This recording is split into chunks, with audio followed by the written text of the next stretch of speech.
কক্সবাজারের উখিয়া কুতুপালংয়ে জমি নিয়ে বিরোধের জেরে সংঘর্ষে কমপক্ষে ৩ জনের প্রাণহানি। চাচাতো ভাই বোনের দ্বন্দ্বে ঝরল প্রাণ। শরীয়তপুরে আওয়ামী লীগের দুপক্ষের সংঘর্ষ, হাতবোমা বিস্ফোরণের ঘটনায় প্রধান অভিযুক্ত সহ গ্রেফতার ৮। ফরিদপুরে কোনেবাড়ির গেটে পার্টি স্প্রে ব্যবহার নিয়ে তুলকালাম।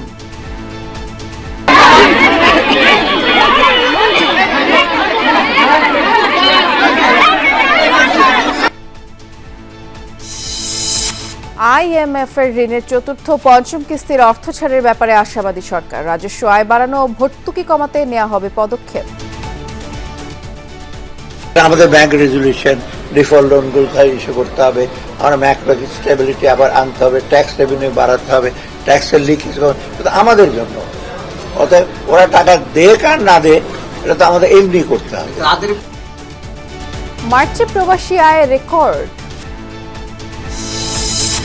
যারা গুমের তদন্তে গিয়েছিলেন তাদের হত্যা চেষ্টাও হয়েছে দাবি চিফ প্রসিকিউটরের। বিচারিক আদালতে আত্মসমর্পণ করে আওয়ামীপন্থী 93 আইনজীবীর জামিন আবেদন। প্রতারণার মামলায় ই-কমার্স প্রতিষ্ঠান ইভ্যালির এমডি রাসেল ও তার স্ত্রীর 3 বছর করে সশ্রম কারাদণ্ড, 5,000 টাকা করে জরিমানা। যুব সম্প্রদায়ের প্রত্যাশা অনুযায়ী বাংলাদেশকে সহায়তা করতে পারে চীন। সিজিটিএনকে ডক্টর ইউনুস সাংস্কৃতিক কেন্দ্র স্থাপনে বেইজিংকে আহ্বান। আবারও কর্মচঞ্চল হতে শুরু করেছে ঢাকা। অফিস আদালতে সহকর্মীদের শুভেচ্ছা বিনিময়, সবার চোখে মুখে লম্বা ছুটি কাটানোর তৃপ্তি। পরিবারের সাথে একটা ঈদ করা, এটা যে কত বড় আনন্দদায়ক, এটা টাকা দিয়ে মানে বোঝান যাবে না। খুবই ভালো কাটলো ঈদের ছুটিতে। তো আমরা এই ছুটিটার জন্য সারা বছর বসে অপেক্ষা করি। মোটামুটি আমরা অনেকটা রিল্যাক্স ছিলাম, শরীরের উপর অনেক প্রেশার কম গেছে, আমরা অনেকটা রিল্যাক্সে ডিউটি করেছি।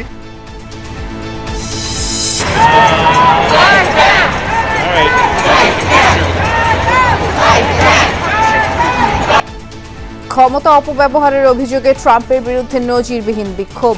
ইউরোপের উপরে বাড়তি শুল্ক আরোপে মাস্কের আপত্তি, চান জিরো ট্যারিফ।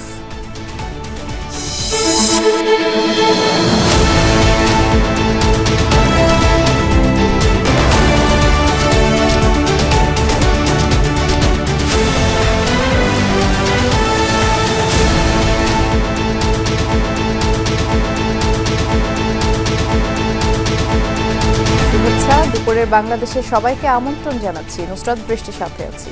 শিরোনামগুলো শুনছিলেন। Akish Bashir brings the true 700 ppm clear glass in Bangladesh. Akish Bashir Glass. কক্সবাজারের উখিয়ায় জমি নিয়ে বিরোধের জেরে দুপক্ষের সংঘর্ষে ভাইবোন সহ 3 জন নিহত হয়েছে, বেশ কয়েকজন আহত হয়েছেন। সকালে কুতুপালং পশ্চিমপাড়া এলাকায় ঘটনা। নিহতরা হলেন স্থানীয় জামায়াতের আমির নাজির হোসেনের ছেলে আব্দুল্লাহ আল মামুন এবং তার প্রতিপক্ষ চাচাতো ভাই বোন আব্দুল মান্নান, শাহিনা বেগম। স্থানীয়রা জানায় 2 পরিবারের মধ্যে জমি জমা নিয়ে দীর্ঘদিনের বিরোধ। সকালে বাউন্ডারি ওয়াল নির্মাণ নিয়ে সংঘাত হয়। পাল্টা হামলায় বেশ কয়েকজন আহত হয় এবং হাসপাতালে নিলে চিকিৎসক 3 জনকে মৃত ঘোষণা করেন। ঘটনাস্থলে নিরাপত্তা জোরদার আছে।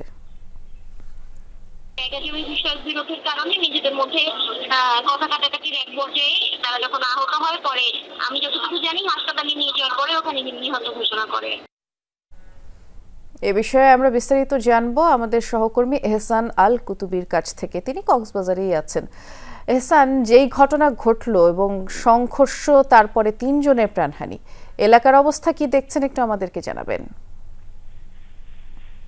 দেশটি এলাকায় প্রচুর পরিমাণে আইন শৃঙ্খলা বাহিনী কঠোর অবস্থানে রয়েছেন, যাতে দ্বিতীয়বারের মতো কোনো সংঘর্ষের ঘটনা না ঘটে।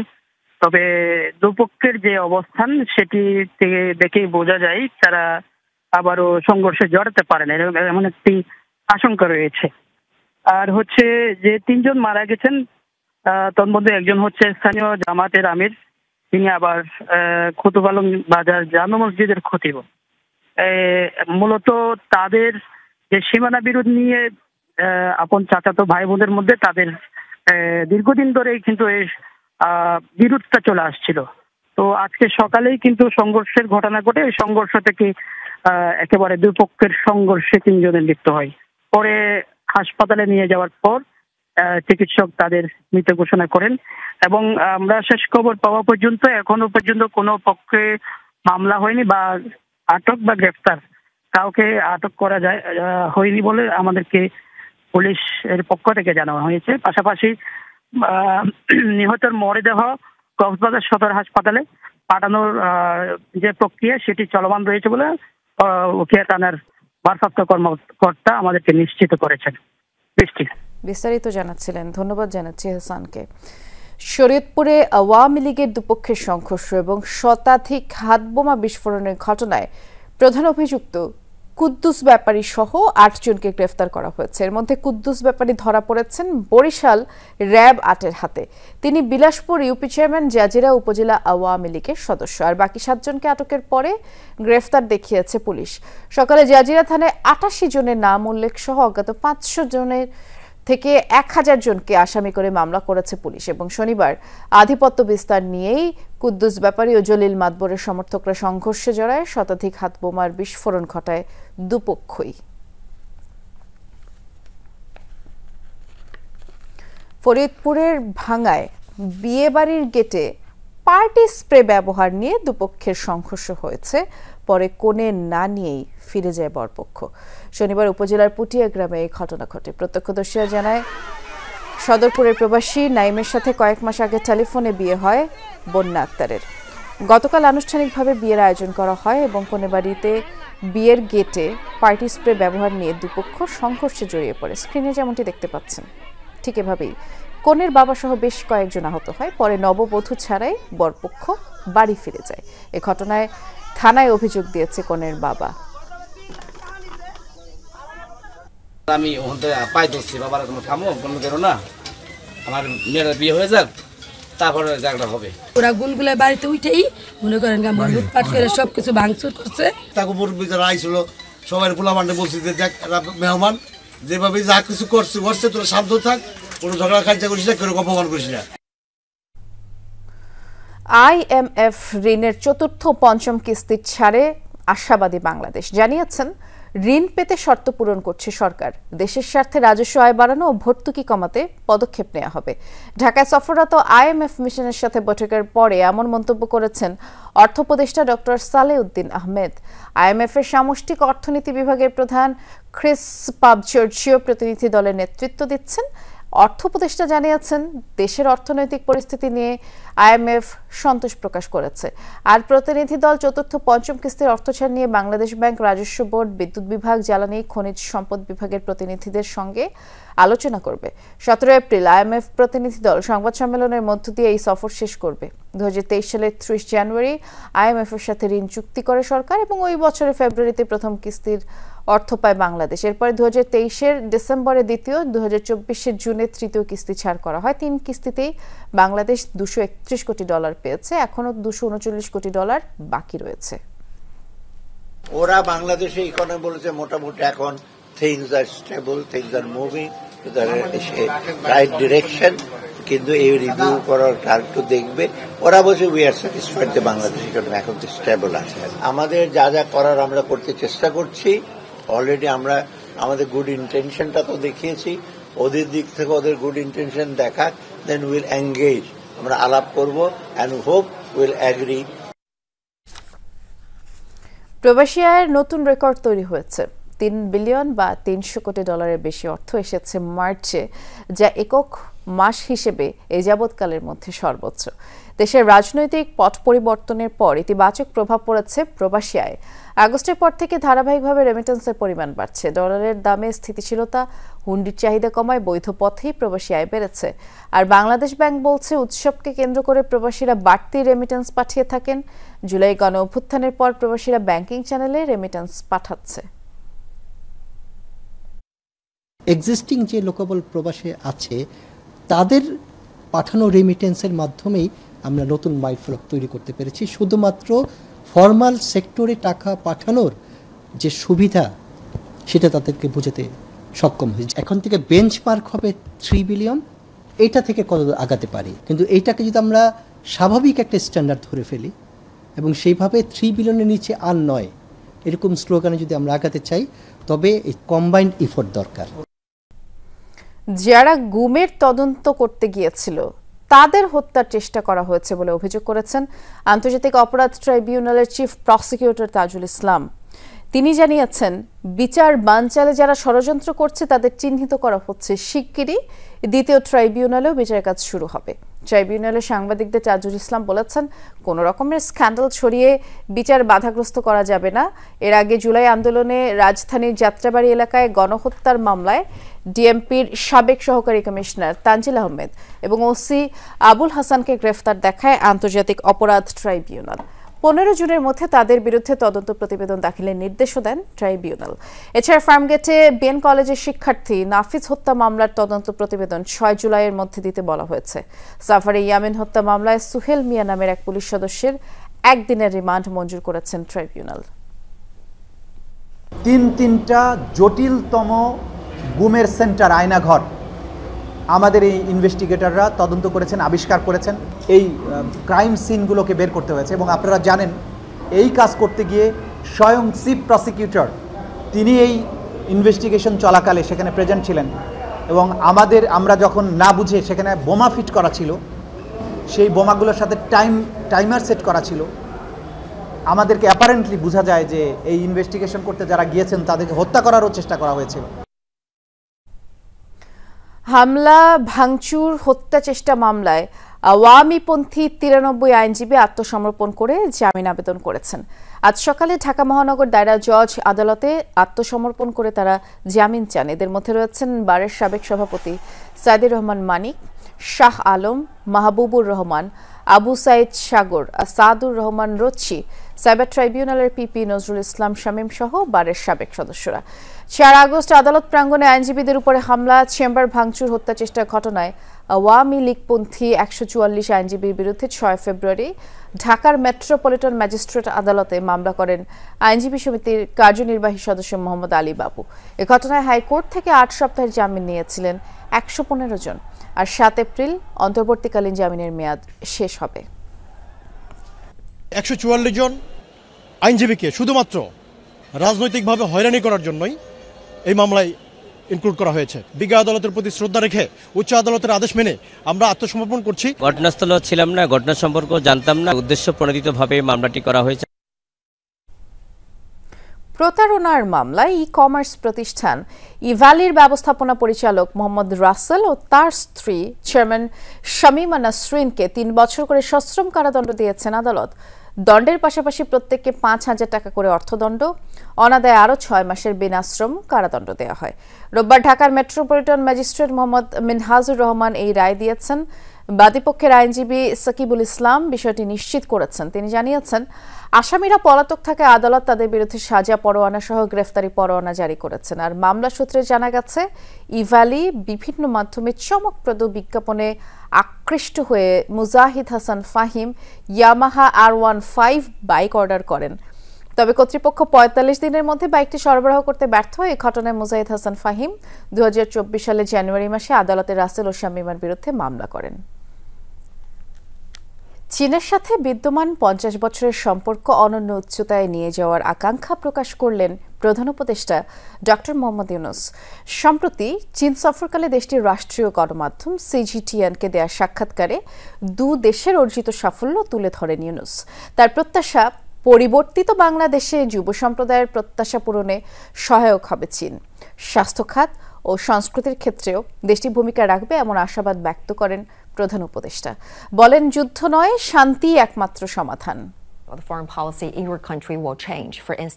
সাম্প্রতিক চীন সফরে দেশটির রাষ্ট্রীয় গণমাধ্যম CGTN-কে সাক্ষাৎকার দেন অন্তর্বর্তী সরকার প্রধান ডক্টর মোহাম্মদ ইউনূস। প্রশংসায় উঠে আসে বাংলাদেশ ও চীনের পারস্পরিক সম্পর্কের অর্ধশতকের সাফল্য।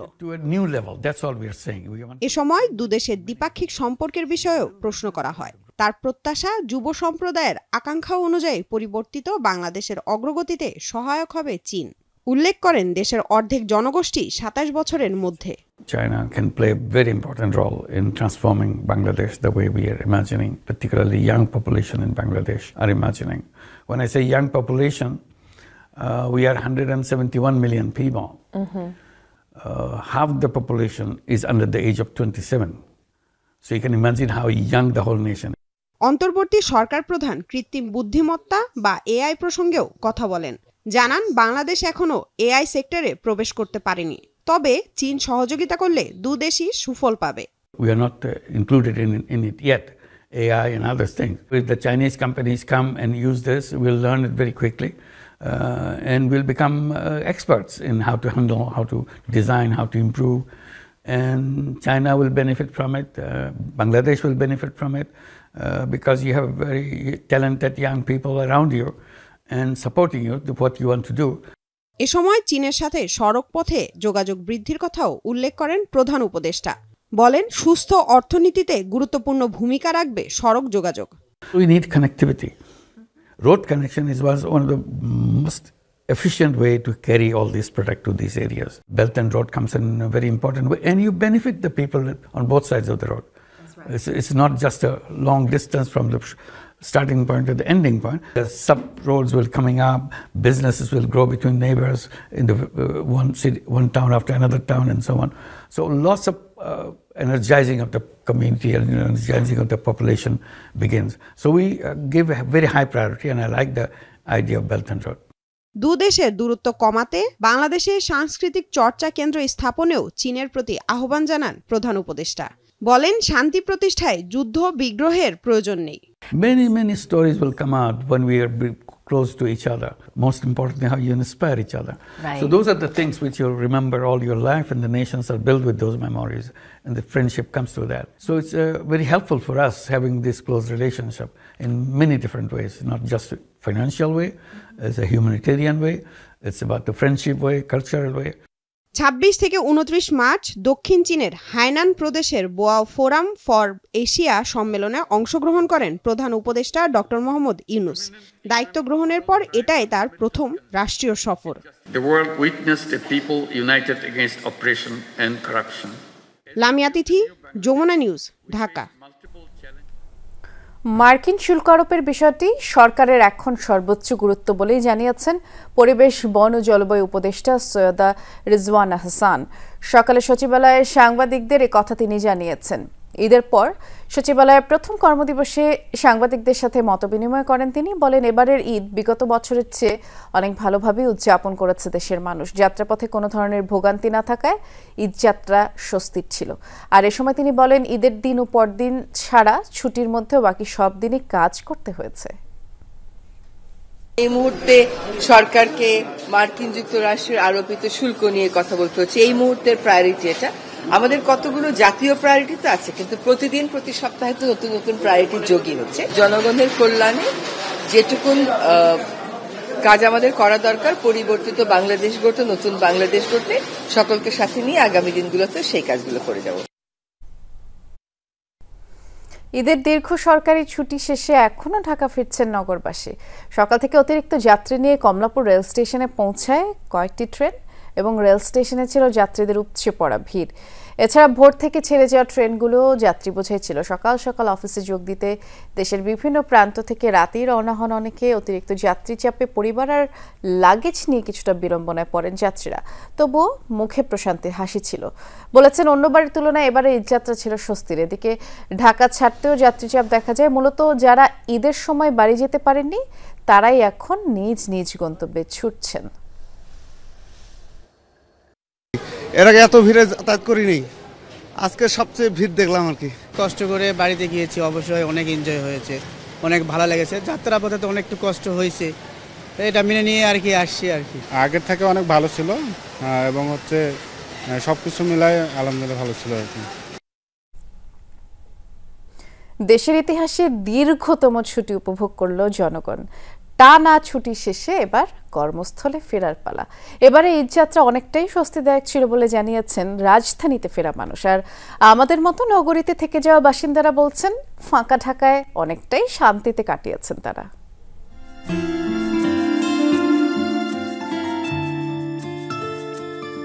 নগরের প্রাণকেন্দ্রে একরাশ রঙিনের শাসন, ভীষণ গাঢ় নাগরিক কোলাহল। যে শহরের বৈশিষ্ট্য সেখানেই মাথা তুলেছে নয়নতারা অথবা বাগানবিলাস। ঢাকার বিজয় সরণির সড়ক দ্বীপ এমন নজরকাড়া ফুলের দখলে। ছুটে চলা নগরীতে চোখ মেলে দেখার ফুরসতি বা কোথায়, কিন্তু ঈদের ছুটিতে শান্ত নিরিবিলি রাজধানীতে সেই সুযোগ পেয়েছে নগরবাসী। ঢাকাবাসীর পদচারণা ছাড়া স্বস্তিতেই সময় পার করছে ওভারব্রিজের সিঁড়িগুলো।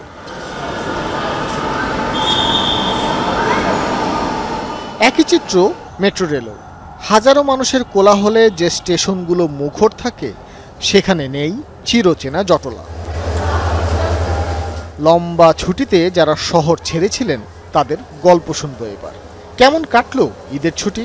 আমার বাসস্থান হলো জন্মস্থান, যে জায়গা এই জায়গা ঢাকা ছেড়ে আসছে তা অবশ্যই মনের অনুভূতিটা প্রকাশ করা যাবে না। খুবই ভালো কাটলো ঈদের ছুটিতে। তো আমরা এই ছুটিটার জন্য সারা বছর বসে অপেক্ষা করি। আমার বোনদের আসলাম, একটু তো খারাপ লাগবে। পরিবারের সাথে একটা ঈদ করা, এটা যে কত বড় আনন্দদায়ক এটা টাকা দিয়ে মানে বোঝানো যাবে না। ছুটির পর এবার সবারই কাজে ফেরার পালা। আমার বাচ্চা ট্রেনে কান্না করতেছিল ওর মামার জন্য, ওর নানুর জন্য। মানে এই ফিলিংসটা আসলে ওই যে আসার কর্মব্যস্ততার জন্য আসতে হয়, ঠিক আছে, এর জন্য খারাপ লাগছে, নানুর জন্য, সবার জন্য খারাপ লাগতেছে। ঈদ এবার অনেক ভালো ছিল, অনেক আনন্দ করছি, আর এবার অনেক ছুটি পাইছি। পেশাগত দায়িত্ব সহ নানা কারণে ছুটিতে যারা শহরে ছিলেন তাদেরও অভিজ্ঞতাটা সুখকর এবারের ঈদে। রাস্তা দিয়ে প্রেশার কম থাকে তাহলে আমাদের শরীরের একটু দখল কম যায়, তাই মোটামুটি আমরা অনেকটা রিল্যাক্স ছিলাম, শরীরের উপর অনেক প্রেশার কম গেছে, আমরা অনেকটা রিল্যাক্সে ডিউটি করেছি।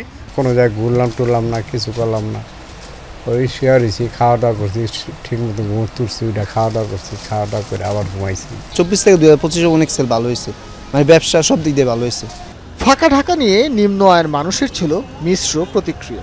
কেউ হাসছে অধিক ইনকামের জন্য, কারো রাগ তার প্রতিদ্বন্দ্বীকে নিয়ে। অটোর লাগি কোনো ভাড়া আমরা পাই নাই, অটো রিক্সা আমাদের ভাড়াগুলো নিয়ে যাচ্ছে, যার কারণে আমরা সিএনজি খেপ পাচ্ছি না। যে ঈদে আলহামদুলিল্লাহ 2200 করে মারতে পারছি।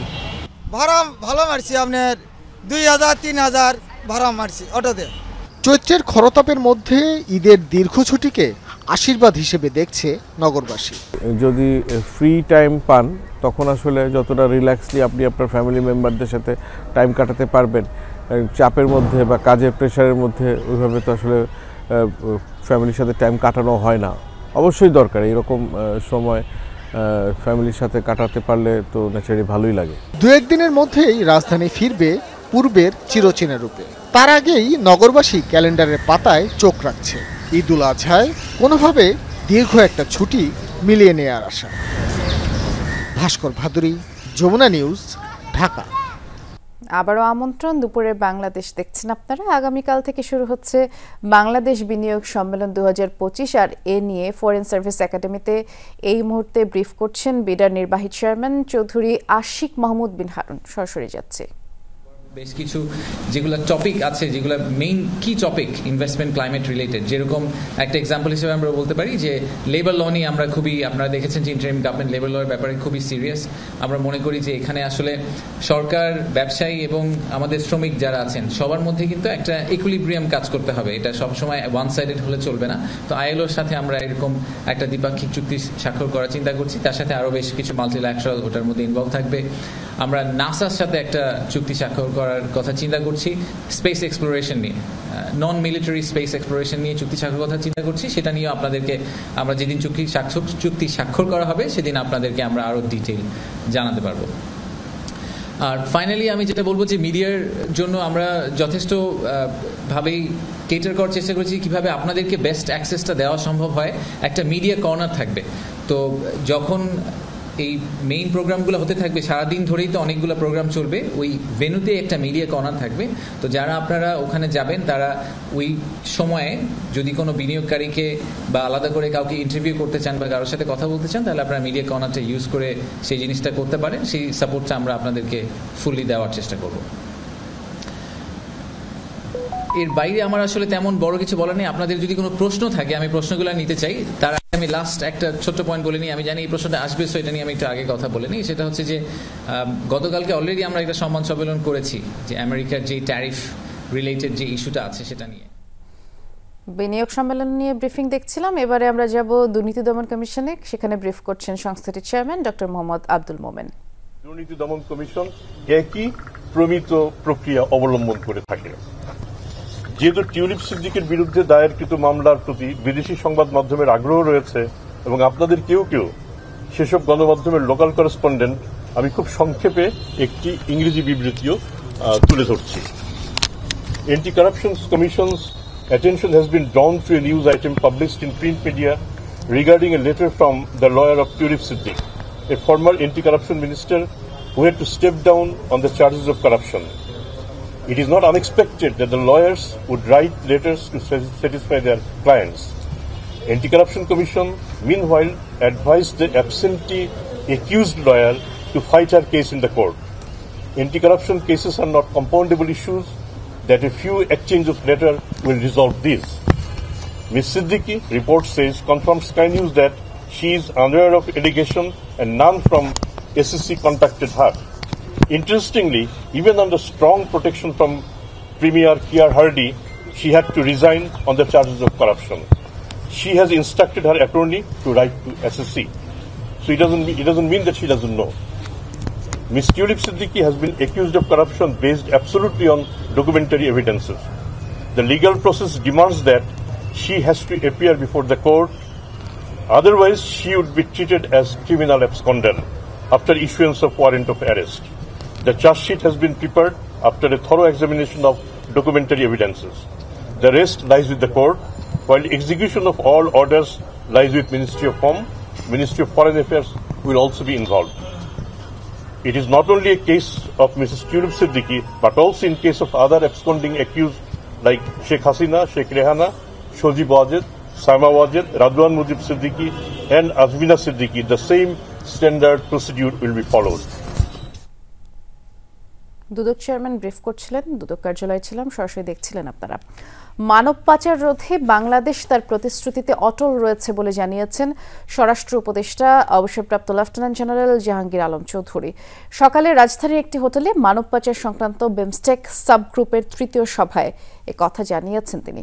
বলেছেন, মানব পাচারে জড়িতদের জবাবদিহি নিশ্চিতে শক্তিশালী আইনি কাঠামো প্রতিষ্ঠা করা হয়েছে।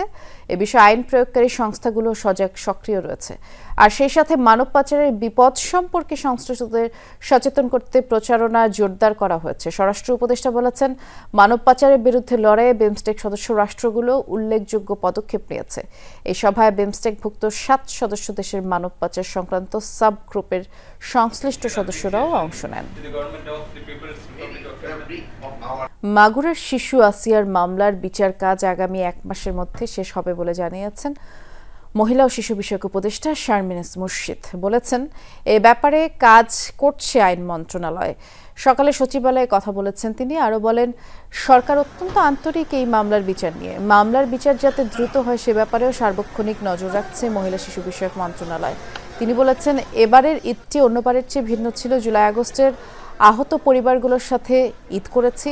একজন মানবাধিকার কর্মী হলো এবার 18 কোটি মানুষের সাথে ঈদ করেছি, যা বিশেষ তাৎপর্যপূর্ণ ছিল।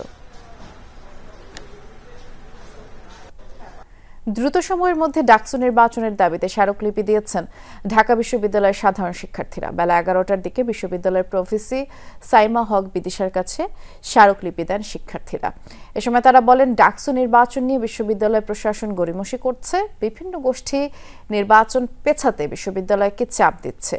আর কোনো টালবাহানা না করে জুনের আগেই ডাকসু নির্বাচন দেওয়ার আহ্বান জানানো হয়, অন্যথায় কঠোর কর্মসূচির ঘোষণার হুঁশিয়ারি দেন শিক্ষার্থীরা। প্রফেসি বললেন, দ্রুত নির্বাচনের কাজ করতে গিয়ে কোনো ভুল হোক সেটা চায় না ঢাবি কর্তৃপক্ষ, আর তাই সব কাজ গুছিয়ে করতে কিছুটা সময় লাগছে। বিভিন্ন কমিটির মতামত পরামর্শগুলো বিবেচনায় নিয়ে কাজ দ্রুত এগোচ্ছে বলেও জানিয়েছেন তিনি। আর কাজের অগ্রগতি বিবেচনায় দ্রুত নির্বাচনের রোডম্যাপ ঘোষণা ও নির্বাচন অনুষ্ঠান সম্ভব বলে জানান প্রফেসি।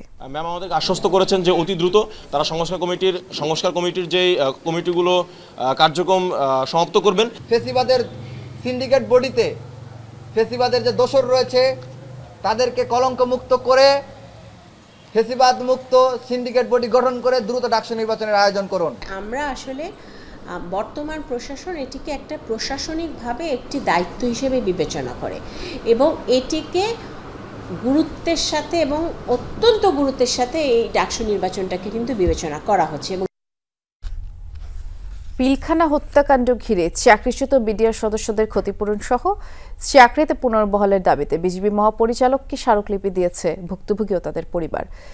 স্মারকলিপির উত্তর বিজেপি মহাপরিচালকের সাক্ষাৎ চেয়ে দুপুর থেকে ঝিগাতলায় পিলখানা গেটের অপর পাশে ফুটপাতে শান্তিপূর্ণ অবস্থান কর্মসূচি পালন করছেন তারা।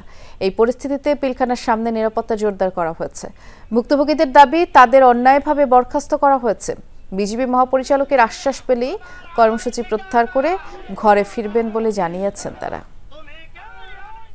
সকল স্তরের সৈনিকদের যে চাকরিচ্যুত করা হয়েছে সেই চাকরিতে পুনর্বহাল, সরকারি সুযোগ সুবিধা সহ যাদের বয়স আছে তাদেরকে সরকারি সুযোগ সুবিধা দেওয়া হোক। ইউনিটের সব হাজির জনবল সবাই অস্ত্রগোলা বারুদ নিছে, তার পরিপ্রেক্ষিতে কেন আমরা বাধা প্রদান করি নাই এই হিসাবে আমাকে চাকরি থেকে বাধ্যতামূলক অবসর দিয়ে দিছে। এখন আমার 1.5 বছরের মতো চাকরি আছে, আমরা যাতে চাকরিতে পুনর্বহাল হয়ে আমাদের পেনশনের দাবিটা করতেছি, আর যারা দোষ করছে তাদের শাস্তি দিই। মানিকগঞ্জে কার্টন বন্দি নারীর মরদেহের পরিচয় মিলেছে, তার নাম বিউটি গোস্বামী। পুলিশ জানিয়েছে লালমনিরহাটের আদিতমারি উপজেলার নিহারঞ্জন গোস্বামীর মেয়ে বিউটি। স্বামী অলোক রঞ্জন গোস্বামীর সাথে রাজধানীর উত্তরায় বসবাস করতেন তিনি। তাদের ঘরে 2টি ছেলে সন্তান রয়েছে। রাজধানীর একটি বাইং হাউসে চাকরি করেন অলোক রঞ্জন। ঘটনার পর থেকে অলোক পলাতক। মরদেহ স্বজনদের কাছে হস্তান্তর করেছে পুলিশ, তবে হত্যার মোটিভ এখনও জানা যায়নি। গত 4 এপ্রিল মানিকগঞ্জ সদরের 11 শ্রী এলাকার রাস্তার পাশ থেকে কার্টনবন্দি বিউটির মরদেহ উদ্ধার করা হয়। একই দিন ঢাকার নবাবগঞ্জ, মুন্সিগঞ্জ থেকেও কার্টনবন্দি মরদেহের খণ্ডিত অংশ পাওয়া যায়।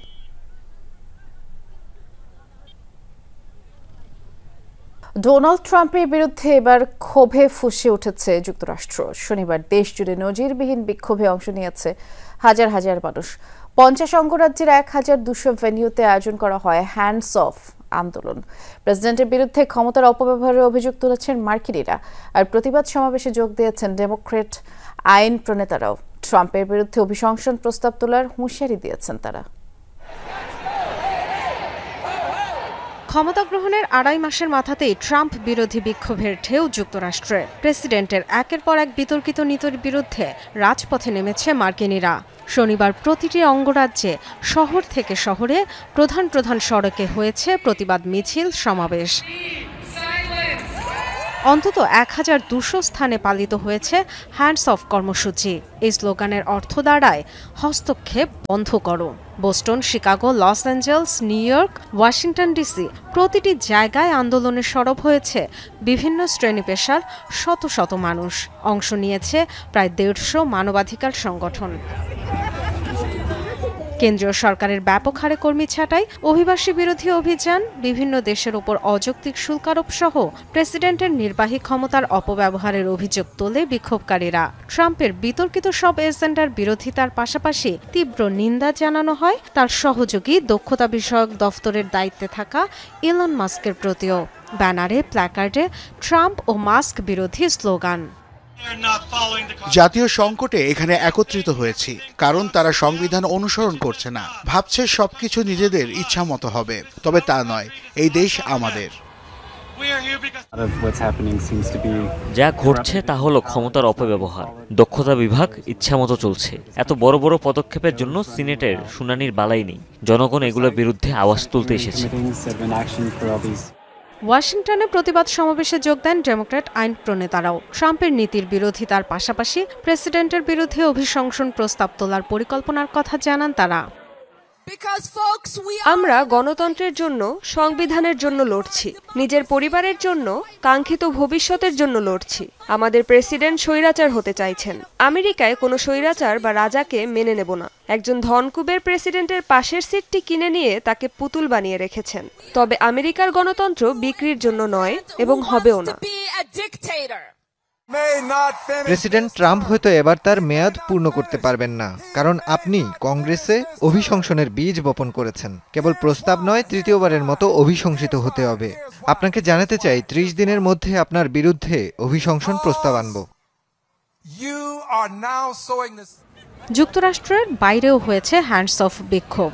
কানাডা, মেক্সিকো, যুক্তরাজ্য, ফ্রান্স ও জার্মানিতেও জড়ো হয়েছে ট্রাম্প বিরোধীরা। ডরথি তাস্ট্রিন, যমুনা নিউজ।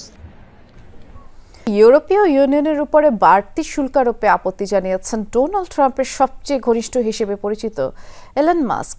উল্টো তিনি অঞ্চলটির সাথে শুল্কমুক্ত বাণিজ্য চান। তবে পুঁজিবাজারে ধসসহ মার্কিন অর্থনীতিতে অস্থিরতা তৈরি হলেও দেশবাসীকে নিজ অবস্থানে অটল থাকার আহ্বান জানিয়েছেন ট্রাম্প। দাবি শেষ পর্যন্ত যুক্তরাষ্ট্রের জয় হবে। অন্যদিকে জাতিসংঘ চলমান বাণিজ্য যুদ্ধের ঝুঁকিপূর্ণ দেশগুলো নিয়ে উদ্বেগ প্রকাশ করেছে। নতুন শুল্ক নীতিতে শত্রু মিত্র সহ প্রায় সব দেশের উপর বর্ধিত ট্যারিফ ধার্য করে রীতিমতো বাণিজ্য যুদ্ধ শুরু করেছেন মার্কিন প্রেসিডেন্ট ডোনাল্ড ট্রাম্প। তার এক সিদ্ধান্তে আতঙ্ক ছড়িয়েছে বিশ্বজুড়ে লাখ লাখ ব্যবসায়ীর মাঝে। বিশ্ব অর্থনীতিতে যে অস্থিরতা তৈরি করেছেন ট্রাম্প, তা থেকে রেহাই পায়নি তার নিজ দেশও। এরই মধ্যে দেশটির শেয়ার বাজারে নেমেছে ধস। এমন পরিস্থিতিতে সামাজিক মাধ্যম ট্রুথ সোশ্যালে দেয়া পোস্টে মার্কিনীদের ধৈর্য ধরার আহ্বান জানিয়েছেন প্রেসিডেন্ট। তার দাবি, কঠিন পথ পাড়ি দিতে হলেও যে ফলাফল আসবে সেটি হবে ঐতিহাসিক। এদিকে ইউরোপীয় ইউনিয়নভুক্ত সব দেশের পণ্যে ট্রাম্পের 20% ট্যারিফ ধার্যের সিদ্ধান্তের পক্ষে নন তার সবচেয়ে ঘনিষ্ঠ সহযোগী ইলন মাস্ক। এই ধনকুবের চান ইউরোপ ও আমেরিকার মধ্যে শুল্কমুক্ত বাণিজ্য। আমি আশা করি যুক্তরাষ্ট্র ও ইউরোপের মধ্যে আরো ঘনিষ্ঠ সম্পর্ক তৈরি হবে। দিন শেষে প্রত্যাশা থাকবে ইউরোপ ও আমেরিকা একটি শুল্কমুক্ত ব্যবস্থার দিকে অগ্রসর হবে, যাতে একটি মুক্ত বাণিজ্যিক অঞ্চল তৈরি হয়। আমার ধারণা এটাই ঘটবে। প্রেসিডেন্টকেও আমি এই পরামর্শ দিয়েছি। পরাশক্তিদের পাল্টাপাল্টি শুল্ক আরোপের জেরে শুরু হওয়া বাণিজ্য যুদ্ধ নিয়ে উদ্বিগ্ন জাতিসংঘ। শঙ্কা, অনেক দেশই এর ফলে বিপাকে পড়বে।